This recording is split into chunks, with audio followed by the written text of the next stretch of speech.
movie fans, so every once in a while there's some really, really bad movies. Like, movies that are so bad that there doesn't seem to be anything redeemable about them. Movies that are so bad that they become good because they're so bad.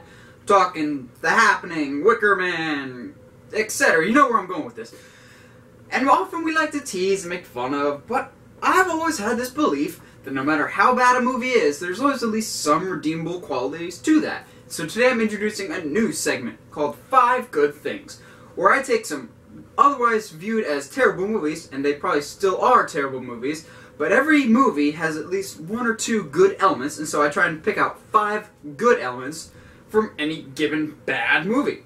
So I thought for this first one, I'd really put my money where my mouth is by picking the movie that I despise and have the worst sense of hatred for in any movie I've ever seen. Batman and Robin. Yes, believe it or not, there are 5 good things about Batman and Robin.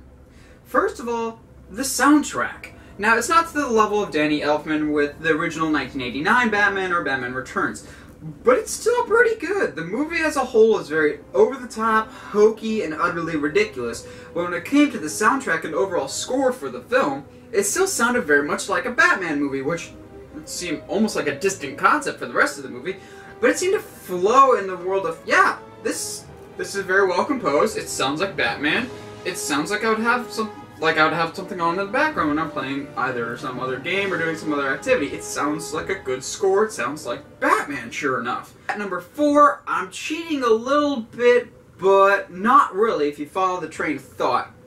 Number 4 is that Batman and Robin is so bad that without it, we wouldn't have gotten The Dark Knight. So Warner Brothers, they wanted to keep going with this franchise. They wanted to make it more kid-friendly. That's why you saw such a drastic change between Tim Burton's Batman Returns and Joel Schumacher's Batman Forever. That's why there's such a big divide, because they wanted to bring in more of the child audience, even though kids were already kind of seeing the movies. They wanted it to more advertise to the kids. That's why you had such bright and distracting colors for all the Schumacher movies. And so they had further plans after Batman and Robin, which really would have been hokey. And so after the utter bombing in the theater with Batman and Robin, they had to scrap all those plans and start over. They left Batman alone for a while, until some indie director at the time that no one really had heard of just yet in terms of the mainstream culture had heard of, by the name of Christopher Nolan, came along and was like, I kind of want to take a look at Batman. And Warner Bros. At the time was thinking about rebooting it. And sure enough, we got the fantastic Dark Knight trilogy with Batman Begins, Dark Knight, my personal favorite film, and Dark Knight Rises, which was a great trilogy, despite what some people think about Dark Knight Rises. But had Batman and Robin not been received so poorly, then they would have kept going with that installment and probably would have made more movies, and we never would have gotten the Christopher Nolan Batman movies.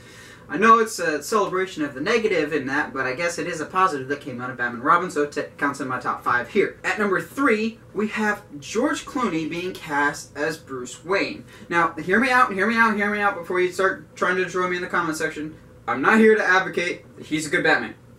He's one of the worst Batmans we've ever had. Plain and simple. It's the suit, it's the voice, it's the not even trying in the movie, but that's not really Clooney's fault. It's whatever. But as Bruce Wayne, that is another story entirely. George Clooney, as an actor and as a person, I always kind of perceived to be Bruce Wayne-like, in that he's just uber famous, everyone knows who he is, he's well liked with the ladies, and he always seems to be that bachelor forever figure. But correct me if I'm wrong, but I thought he got married at some point. I don't know if he's still married, but correct me in the comment section, as you always do so kindly. But he kind of had this real-life Bruce Wayne persona, the closest representation we have in real life to a Bruce Wayne type of character. And so he actually really fit that role well. Not so much as Batman. It takes a very skilled actor to be both Bruce Wayne and Batman. It's a very difficult balance to find.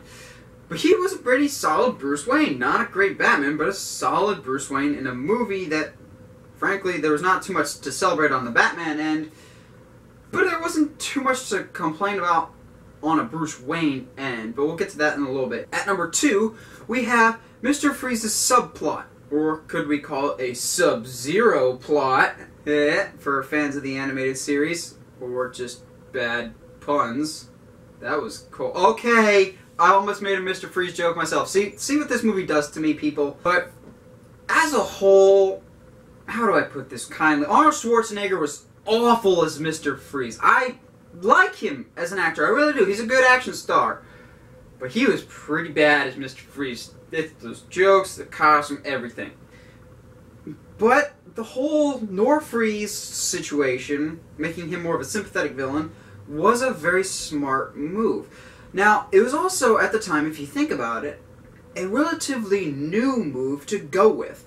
So the whole backstory is that Victor Freeze becomes Mr. Freeze after some lab accident, and he more or less is trying to save the life of his wife, who has some mysterious illness, and she's more or less comatose. And this backstory actually originated out of Batman the Animated Series, which debuted in 1992, which was more or less based off of the success of the 1989 Batman, which this Batman and Robin was the end of that story of Batman stories that started in 89 and ended with Batman and Robin. So this movie, Batman and Robin, took place only a few years after 1992's debut of Batman the Animated Series, where we were first met Mr. Freeze's backstory that was perceived to be this way. We've had Mr. Freeze for a long time before this, but it was an animated series that actually decided to give him this kind of tragic backstory, made him more of a sympathetic character, and not a straightforward, twirl my mustache type of sheer evil guy. And it was kind of nice to see Batman and Robin take that step. It introduced that backstory of Mr. Freeze that we know and love today into the mainstream audience, because as much as I would like to think so, the mainstream audience hasn't seen that much of Batman in the Animated Series. The heathens, I know. But it really said to people, hey, this is Mr. Freeze's backstory. He's not totally evil. Everything that he does is for his wife. The real problems that Batman has is when Mr. Freeze does something that puts others in danger, which isn't typically Mr. Freeze's MO, because his only care is about his wife. And it made Mr. Freeze more of a tragic character instead of a straightforward bad guy. And was Arnold Schwarzenegger the right guy to do this? That's up for debate. I don't think so. But adding something worth fighting for a villain is never a bad choice. It made him more of a dynamic character. It wasn't a great portrayal, but it made for an interesting character in a movie full of bland overall characters. So what's the best thing about Batman and Robin? The best part that you can take away from this otherwise just atrocious film? Believe it or not, it's the relationships, actually. One in particular. The relationship between Bruce Wayne and Alfred Pennyworth, his butler. This movie is just muddled and terrible dialogue, over-the-top action, bright colors in a world of Batman, which kind of contrast everything that Batman stands for, but whatever. The whole idea of Batman is this mortal man trying to stop danger and try and stop, more or less, bad things from happening to other people because something bad happened to him. And he's obviously being taken care of by his butler that he's had for numerous years, Alfred. So what happens when the one man that's been with him through all this trial and tragedy is on his deathbed? It was an interesting take and showed more or less a vulnerable side to Bruce Wayne, as him and Alfred had these really good heart-to-heart moments that we hadn't seen before and we wouldn't see again until the Dark Knight trilogy, which gave us some great Bruce and Alfred moments. Which, weird to say, I think they might have gotten some of that inspiration from Batman and Robin. I think Nolan saw, hey, this movie's pretty bad. But the relationship between Batman and Alfred was probably at its strongest when Bruce has to face the fact that Alfred will one day die. They have some great dialogue about death and what Batman ultimately stands for. It made for really interesting dialogue and interesting conversation as to what does this hero need to be for people, as well as understanding his own limits. Well, that's my thoughts. What are your guys's? And what are some bad movies that you think there's no way there's any good gems in those? Let me know in the comments below, and I'll try to take a shot at them and see if there actually are some gems in those horrible, horrible movies. Well, if you like what you see and you want to see more, subscribe to the channel, or find me on Facebook, Twitter, or Instagram at 17 Movie Reviews. Stay sharp, movie guys and gals.